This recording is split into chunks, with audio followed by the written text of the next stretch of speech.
मेरे हाथों की मेहंदी भी नहीं छूटी थी और मुझे छठे दिन शादी के बाद मैं जेल चली गई थी। वो मेरे लिए बहुत ज़्यादा तकलीफ़ भरा रहा था। उन्होंने मुझे ये बताया कि हमें ये कहा गया है जेल एडमिनिस्ट्रेशन की तरफ से कि ये लड़की एक टेररिस्ट है और इससे दूर रहना, और जो इससे दूर नहीं रहेगा उसकी पनिशमेंट बांध दी जाएगी।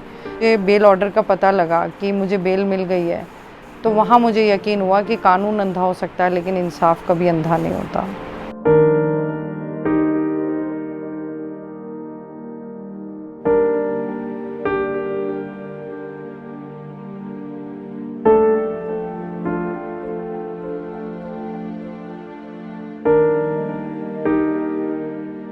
मेरे लिए बहुत अनबिलीवेबल था, लेकिन खुशी इस बात की थी कि फ़ाइनली मतलब मुझे जीत हासिल हुई है, और वो भी मैं अगर कहना चाहूँ कि यूएपीए में, क्योंकि ये एक ऐसी दुधारी तलवार है जो बाहर आपके घर वालों को और अंदर आपको बहुत तंग करती है। रात को 12-1 बज रहे थे, हम लोग बातें करते रहे खुशी की वजह से। सब लोग जाग रहे थे कि कल इशरत चली जाएंगी, लेकिन तभी मेरी कुछ साथियों ने, मतलब वहाँ पर जो प्रिजनर्स थे, वो मेहंदी की कीप लेकर आए और मेरे पैरों पर मेहंदी लगानी शुरू कर दी। मैंने मना भी किया कि मैं अब घर जाऊंगी, मेरी विदाई होनी है, तब फंक्शन होगा, लेकिन उनका ये कहना था कि नहीं, जब आप यहाँ पर आई थी 10 दिन के शादी करके 10 दिन बाद, तो आपके पैरों की और हाथों की मेहंदी भी नहीं छूटी थी, तो हमें वो वक्त याद है और हम अब आपको ऐसे नहीं जाने देंगे, हम एक शगुन की मेहंदी ज़रूर लगाएंगे। तो मैंने उनका दिल रखने के लिए कि वो मेरे बारे में मेरे से भी ज़्यादा सोच रही हैं।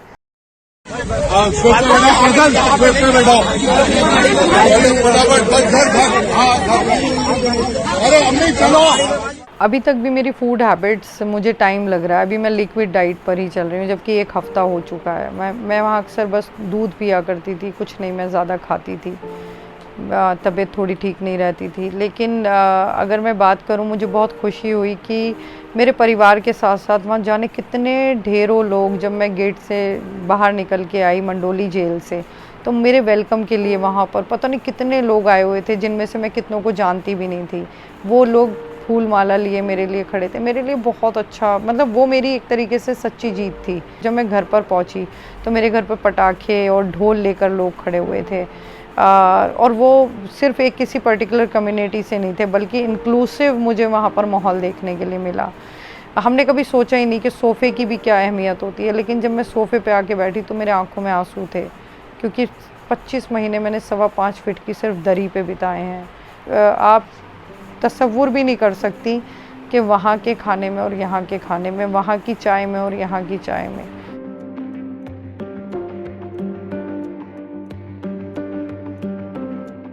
मैं बात करूँ, शुरू के कुछ महीने मुझे बहुत ज़्यादा परेशानियों का सामना करना पड़ा, और ये सिर्फ एक फेलो प्रिजनर्स की तरफ से नहीं था, बल्कि एडमिनिस्ट्रेशन की तरफ से जेस्चर्स मेरे लिए थे। जब मैं वहाँ स्टार्टिंग में गई तो मुझे ऐसा लगता था कि कोई भी फेलो प्रिजनर्स मेरे से बात नहीं कर रहे हैं। धीरे धीरे उन लोगों ने मेरा इंट्रोडक्शन लिया, मुझे अपना दिया। मैं एक वकील थी तो उस नाते भी उन लोगों ने मुझसे अपना केस डिस्कस किया, और फिर वो लोग मेरे से धीरे धीरे वो ओपन अप हुए। तब उन्होंने मुझे ये बताया कि हमें ये कहा गया है जेल एडमिनिस्ट्रेशन की तरफ से कि ये लड़की एक टेररिस्ट है और इससे दूर रहना, और जो इससे दूर नहीं रहेगा उसकी पनिशमेंट बांध दी जाएगी। मैं बुज़ुर्गों को योगा सिखाती थी, खुद भी योगा करती थी और उन लोगों को भी योगा सिखाती थी। हालांकि मुझे ये सेफ्टी और सिक्योरिटी के नाम पर कभी मुझे ये इकट्ठा नहीं होने देता था एडमिनिस्ट्रेशन, मुझे वहाँ से हटा दिया जाता था। तभी एक पर्सोनल आते थे और आके बोलते थे कि भाई सिक्योरिटी की वजह से, सिक्योरिटी रीज़न से आपको हमें हटाना पड़ेगा। लेकिन अक्सर हम गाने भी गाया करते थे, और किसी की बेल रिजेक्ट हो जाती थी तो हम सब बैठ के रोया भी करते थे। किसी की चार्जशीट आती थी तो उसको पढ़ा भी करते थे। यकीन जानिए, मैंने सिर्फ वो 10 दिन अपनी फैमिली को दिए और अल्लाह का शुक्र अदा किया कि मुझे ये 10 दिन जीने हैं। मैं वो पास्ट भूल गई थी, और फ्यूचर में मुझे जबकि ये मालूम था फ़ातिमा कि मुझे दोबारा से जेल जाना है, और पता नहीं कितने टाइम के लिए जाना है, क्योंकि ये इतना छोटा, इतनी आसान केस नहीं था। लेकिन मैं वो सब भूल गई थी कि वो तो मुझे बस सिर्फ वो 10 दिन मैंने जिए। लेकिन मैं बताना चाहूँगी कि मैं अपनी ससुराल में जो घर होता है वो पूरा घर भी नहीं देख पाई। 1 या 2 कमरे के सिवा मैं, मतलब शुरू में एक हिच होता है मैं सिर्फ जहाँ बैठ जाती थी वहीं बैठ जाती थी जाकर, और अभी मैं रिश्तेदारों से भी नहीं मिल पाई थी जो मेरे नए रिश्तेदार बने थे। मेरे हाथों की मेहंदी भी नहीं छूटी थी और मुझे छठे दिन शादी के बाद मैं जेल चली गई थी। वो मेरे लिए बहुत ज़्यादा तकलीफ़ भरा रहा था और मुझे इतना भी वक्त नहीं था कि मैं अपने शादी के फ़ोटोग्राफ्स भी देख पाती, जो हर लड़की का एक ख्वाब होता है। तो मुझे यही नहीं पता था कि 10 दिन आना, रश करना, 10वें दिन चले जाना। अगर मैं इंक्लूड करूँ तो मैं 8 ही दिन रह पाई। और जब फर्स्ट एनिवर्सरी आती है तो मेरे घर से भी, मेरे इन लॉज़ ने भी मुझे कपड़े भेजे और हमने एक केक तैयार किया। हम ब्रेड लेते थे, कॉफ़ी को अच्छे से बीट किया, कॉफ़ी उस पर लगाया और उसको डेकोरेट किया, जो भी हमारे पास जैम वैम होता था थोड़ा सा। तो मुझे वहाँ जो मेरे साथ मेरे बैरिक में प्रिजनर्स थे, उन्होंने मुझे सरप्राइज़ दिया और मेरे आंखों में तो सिर्फ आंसू थे, लेकिन वो लोग रो रहे थे कि आप शादी के लिए भी यहीं से गईं और फिर आपकी एनिवर्सरी भी यहीं हो रही है। आप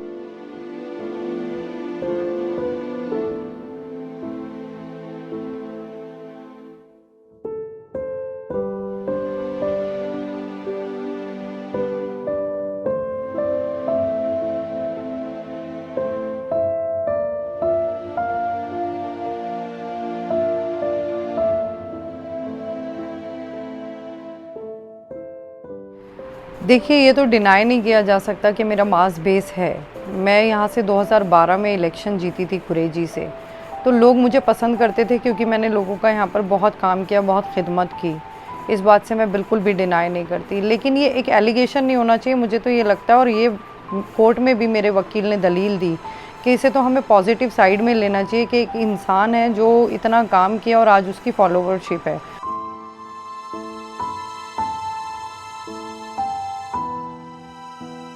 फ्रेम तैयार किया गया जिसमें मुझे मेरे पिक्चर को फिट करने की कोशिश की गई। 15 दिन के अगर मैं पीसी रिमांड की बात करूं तो मुझे पता नहीं कितनी हज़ारों तस्वीरें दिखाई गईं और ये कहा गया इसे पहचानो, बता दो। ज़बरदस्ती मतलब मुझसे लिखवाने की कोशिश की जाती थी, मेरे से ब्लैंक पेपर्स पे साइन करवाए गए। 1 साल लॉकडाउन की वजह से हम लोगों की हियरिंग वर्चुअल रहती थी और वर्चुअल हियरिंग में सिर्फ मुझे ये नज़र आता था स्क्रीन पर, कंप्यूटर पे, कि ये लोग मेरे को अक्यूज़ बने हैं। मैं उनमें से एक को भी नहीं जानती थी। और जब पूरे 1 साल के बाद जब लॉकडाउन हटता है और पूरे 1 साल के बाद हमारी कोर्ट में फ़िज़िकल पेशी हुई, तो वहाँ पर मेरे और को अक्यूज़्ड से मुलाकात हुई। तो मीटिंग ऑफ माइंड्स, आप देखें, कॉन्स्पिरेसी मीटिंग ऑफ माइंड्स से अगर ये लोग जनरेट करना चाहते हैं तो मैं किसी को नहीं जानती, किसी के कनेक्शन में नहीं।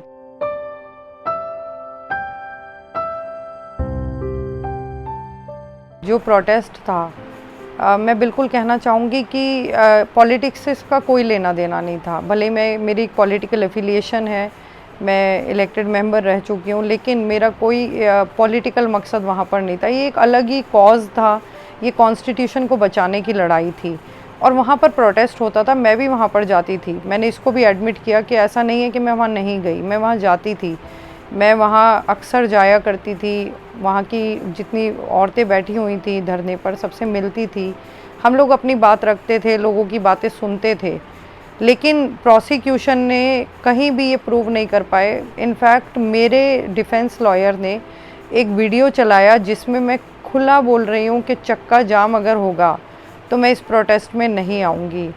और चक्का जाम करने का नतीजा, चूँकि मैं खुद एक एडवोकेट हूँ, चक्का जाम करने का नतीजा किस हद तक गलत हो सकता है, मैंने वहाँ पर भी वीडियो में वो बात बोली और वो सारी वीडियो आज ऑन रिकॉर्ड कोर्ट में है।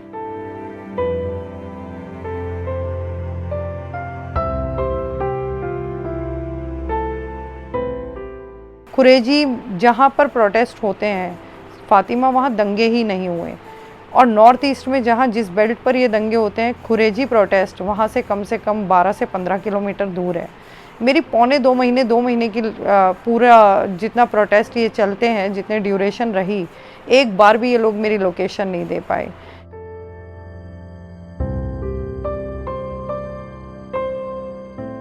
चौदह तारीख को जिस दिन मेरी ज़मानत हुई है, उस दिन आधे घंटे पहले भी मैंने डीजी बॉक्स वहाँ पर आता है, उसमें मैंने अपनी चिट्ठी पोस्ट की है कि यहाँ पर सारे बाथरूम में एग्जॉस्ट फ़ैन लगना चाहिए, एग्जॉस्ट फ़ैन नहीं है। हमें बहुत तकलीफ़ होती थी क्योंकि बदबू बहुत ज़्यादा स्टिंक करता था। और फ़ातिमा, मैं जेल रिफ़ॉर्म्स के ऊपर भी बात करना चाहूँगी। अंदर बहुत ज़्यादा परेशानियों का सामना है। अगर देखा जाए तो ऐसे लोग हैं कि 4-4, 6-6 साल लोगों की मुलाकातें नहीं हैं, उनके पास कोई लीगल असिस्टेंस नहीं है, पैसा नहीं है। अगर वो अंदर काम करते हैं तो उनकी तनख्वाहें बहुत बहुत मीगर उनको सैलरी मिलता है। ये सारी चीज़ें हैं, कुछ उन्हें काम मिलना चाहिए। रिहैबिलिटेशन के नाम पे ज़ीरो है। अभी तक भी मैंने अंदर जो रियलाइज़ किया, जो मैंने देखा, जो मैंने एक्सपीरियंस किया, अभी तक भी ब्रिटिश रूल जो है कहीं ना कहीं वो आपको देखने के लिए जेल के अंदर मिलेगा।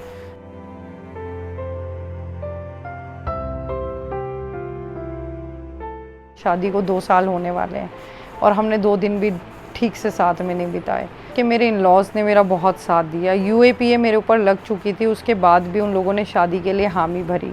अंदर मेरा एक्सपीरियंस ये रहा है कि अगर किसी पे शादी के बाद भी और बच्चे होने के बाद भी केस लग जाता है तो अक्सर सेपरेशन मैंने देखे हैं, वहाँ औरतों को रोते हुए देखा है। तो मैं यहाँ ब्लेस्ड थी बहुत ज़्यादा कि मेरे इन लॉज़ मुझे अनकंडीशनल सपोर्ट दे रहे हैं। और मैं लेकिन इसको कहूँगी कि ये ट्रू लव है और ये यकीन होता है। और शादी, मैं कहती हूँ कि यहाँ आके पता लगता है कि कौन इंसान आपके लिए किस कदर, किस हद तक जाकर आपको साथ दे रहा है, आपको प्यार कर रहा है।